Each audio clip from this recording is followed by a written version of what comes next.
ஓம் சக்தி. குரு வாழ்க, பங்காரு அம்மா வாழ்க. ஆதிபராசக்தி வழிபாட்டு மன்றத்தினர் அனைவரும் ஒற்றுமையாக இருந்து தொண்டிலும் வழிபாட்டிலும் ஈடுபட வேண்டும். கூட்டமாக செயல்படுவது வழிபாட்டில் இருந்தால் மட்டும் போதாது.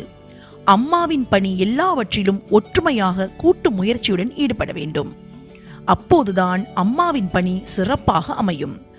மன்ற பொறுப்பாளர்கள் தங்களுக்குள் சச்சரவு இன்றி ஒற்றுமையாக செயல்பட வேண்டும். மன்ற வரவு செலவு கணக்குகள் ஒழுங்காக வைத்து பராமரிக்கப்படுதல் வேண்டும். எங்கே எல்லாம் ஒழுங்காக இருக்கிறதோ அந்த மன்றத்திற்கு அன்னையின் அருள் பரிபூரணமாக கிடைக்கும் என்பது குரு உபதேசமாகும். பிரான்ஸ் ஓபேவில்லியே மேல் மருவத்தூர் ஆதிபராசக்தி வழிபாட்டு மன்றத்தில் தைப்பூச பெருவிழாவினை முன்னிட்டு கலச விளக்கு வேள்வி பூஜை மிக சிறப்பாக நடைபெற்றது. இந்த நிகழ்வில் அந்த பகுதி செவ்வாடை சக்திகள் திரளாக வந்து கலந்து கொண்டு உலக மக்கள் நலமும் வளமும் பெற்று நல்வாழ்வு வாழ வேண்டி அன்னையை மனமுருகி பிரார்த்தனை செய்தனர். ஓம் சக்தி.